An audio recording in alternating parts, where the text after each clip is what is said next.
안녕하세요. 시니어를 위한 꼭 필요한 정보 백세톡톡입니다. 민생회복 소비 쿠폰 받으신 분들 많으시죠? 생필품도 사고 병원비도 아끼고 작지만 꽤 큰 도움이 되고 있습니다. 그런데 요즘 이 쿠폰 잘못 사용하면 전액 환수는 물론 최대 5배 벌금까지 부과되는 사례가 잇따르고 있습니다. 제대로 알고 쓰지 않으면 혜택이 오히려 불이익이 될 수 있다는 겁니다.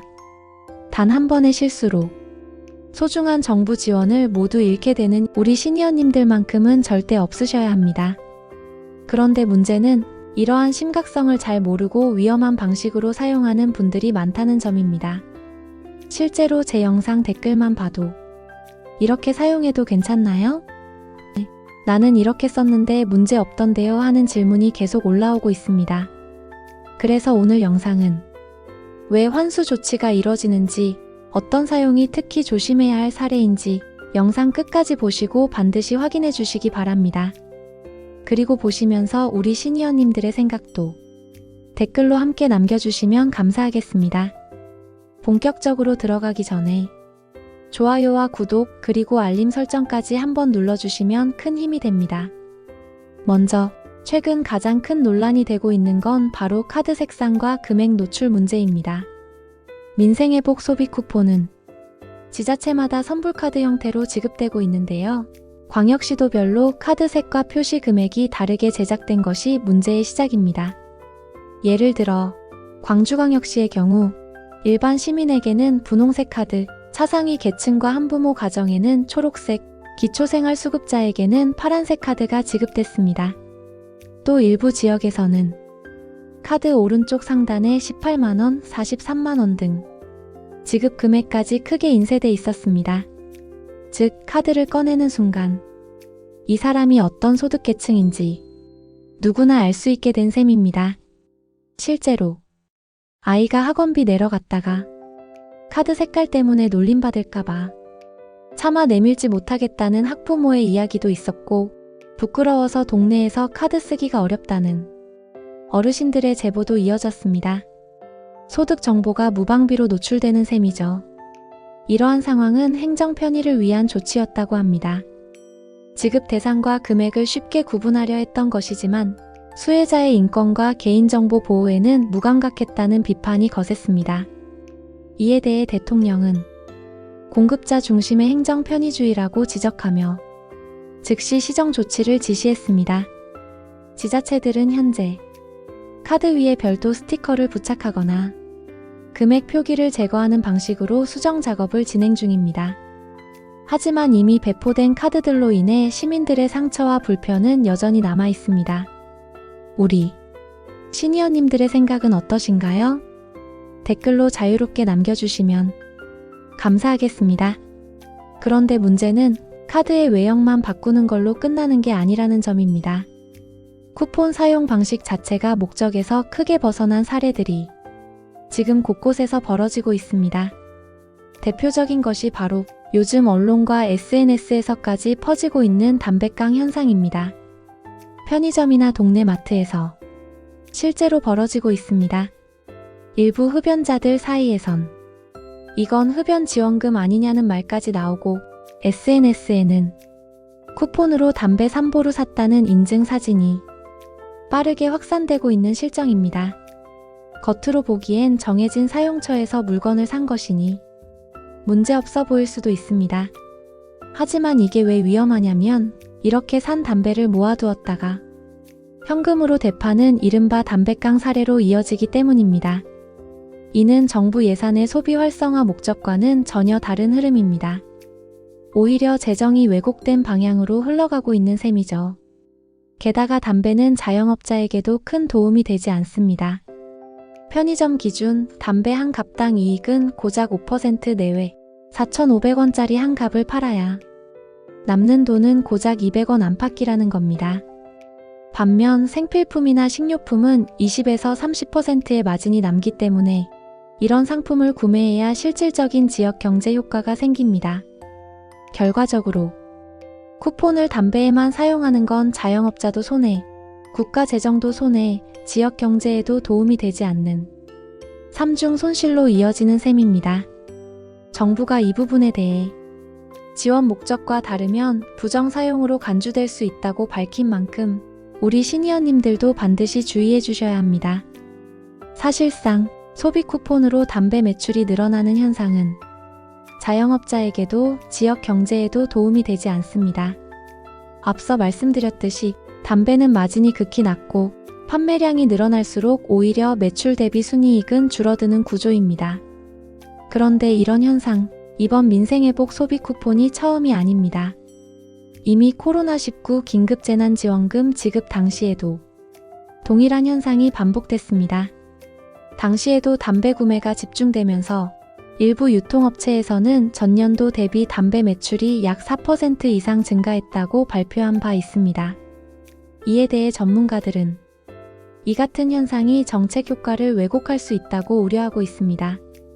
세종대학교 경영학과 교수는 흡연과 음주로 인한 사회적 비용까지 고려한다면 소비 쿠폰이 오히려 역효과를 불러올 수 있다고 지적했고, 숙명여대 소비자경제학과 교수는 담배는 실질적인 소비 진작 효과가 낮은 품목인 만큼 구매 품목 제한이 필요하다고 언급했습니다. 실제로 미국의 저소득층 식품 쿠폰 제도에서도 술과 담배는 사용 제한 품목으로 분류되어 있습니다. 정부의 재정이 흡연을 유도하는 방향으로 흘러가지 않도록 제도적 정비가 필요하다는 의견도 늘고 있습니다. 우리 시니어님들께서는 이러한 사용 방식에 대해 어떻게 생각하시는지요? 정책의 방향성과 소비자의 책임, 여러분의 소중한 의견을 댓글로 남겨주시면 감사하겠습니다. 이처럼 소비 쿠폰의 본래 목적에서 벗어난 현금화 시도와 불법 유통이 늘어나자 정부는 현재 전국 단위의 강도 높은 단속에 착수했습니다.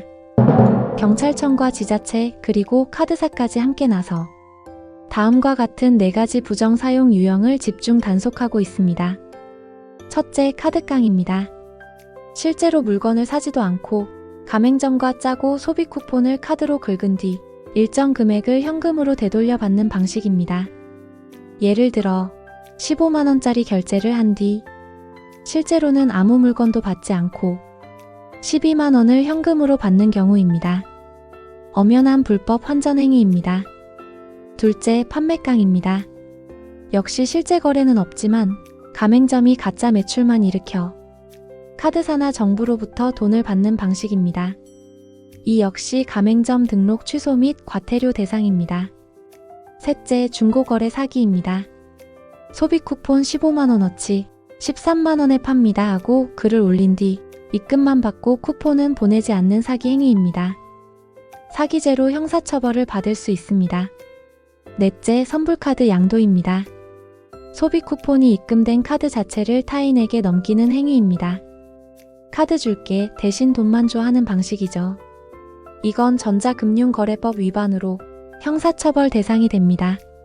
이 모든 행위는 단순한 규정 위반이 아니라 형법과 금융법에 해당되는 범죄입니다. 최대 3년 이하 징역형, 2천만원 이하 벌금, 쿠폰 전액 환수 조치, 최대 5배 제재금 부과, 향후 정부 보조금 수령 자격 제한. 게다가 경찰은 범죄 수익을 끝까지 추적하고 몰수 및 기소 전 보전 조치까지 진행하겠다고 밝혔습니다. 우리 시니어님들, 혹시라도 현금이 급하니 쿠폰을 팔아야겠다는 유혹이 드셨더라도 절대 실행에 옮기지 마시기 바랍니다. 작은 선택 하나가 크나큰 불이익으로 돌아올 수 있습니다. 그렇다면 이 소비 쿠폰은 어떻게 사용하는 것이 올바른 걸까요? 먼저 꼭 기억하셔야 할 점은 소비 쿠폰은 단순한 현금이 아닙니다. 지정된 지역 안에서 등록된 가맹점에서만 사용 가능하며 소비를 통해 지역 경제를 살리는 것이 이 정책의 가장 중요한 목적입니다. 그렇기 때문에 대형마트, 백화점, 면세점, 프랜차이즈 직영점에서는 기본적으로 사용이 불가능합니다. 하지만 동네 슈퍼, 전통시장, 동네 병원, 약국, 식당처럼 연 매출 30억 원 이하의 소상공인 매장에서는 대부분 사용이 가능합니다. 그런데 막상 카드를 받고 나면 우리 동네에 어디서 쓸 수 있는지 잘 모르겠다 하시는 분들도 많으시죠. 이럴 때는 아주 간단합니다. 전화 한 통이면 해결됩니다. 휴대폰에서 지역번호와 114를 누르시면 됩니다. 예를 들어 서울은 2에 114, 경기도는 031에 114 이런 식입니다. 전화로 민생회복 소비 쿠폰 쓸 수 있는 가게 알려주세요 라고 말씀하시면 우리 동네에서 사용 가능한 전통시장, 약국, 병원, 식당 등 관련 정보들을 바로 안내받을 수 있습니다. 또한 일부 지역에서는 카카오톡, 네이버 앱, 지자체 홈페이지를 통해서도 가맹점 위치를 확인하거나 지도를 통해 찾아볼 수 있는 서비스를 함께 제공하고 있습니다. 이런 정보를 잘 활용하시면 정해진 범위 안에서 안전하고 현명하게 소비하실 수 있습니다. 다시 한번 정리해드리면요. 소비 쿠폰은 정해진 곳에서만 사용 가능하다. 대형 프랜차이즈 백화점은 안 되고 동네 병원, 약국, 슈퍼 등에서 사용 가능하다. 모르면 114에 전화하면 안내받을 수 있다. 이 세 가지만 꼭 기억해 주세요. 시니어 여러분, 민생회복 소비 쿠폰은 단순히 써도 그만인 돈이 아니라 정부가 지역 경제를 살리려고 마련한 우리 모두의 혜택입니다. 그래서 정해진 곳에 바르게 쓰실 때 가장 큰 도움이 되는 거죠. 하지만 지금처럼 잘못된 정보나 소문에 따라 위험한 방식으로 소비하거나 현금화하려는 시도는 본인에게도 지역사회에도 결국 손해로 돌아올 수 있습니다. 특히 단순한 실수라도 전액 환수나 5배 제재금으로 이어질 수 있으니 정확한 정보 안에서 안전하게 사용하시는 것이 무엇보다 중요합니다. 오늘 영상이 우리 시니어님들께 조금이라도 도움이 되셨다면 좋아요와 구독, 알림 설정 부탁드리고요. 나는 어디에서 사용하셨는지, 또 이 제도에 대해 어떻게 생각하시는지 댓글로 자유롭게 나눠주시면 감사하겠습니다. 정책을 대신 읽어드리고 생활 혜택을 번역해드리는 백세톡톡. 다음 영상에서도 꼭 함께 해주세요. 늘 건강하시고 오늘도 평안하세요.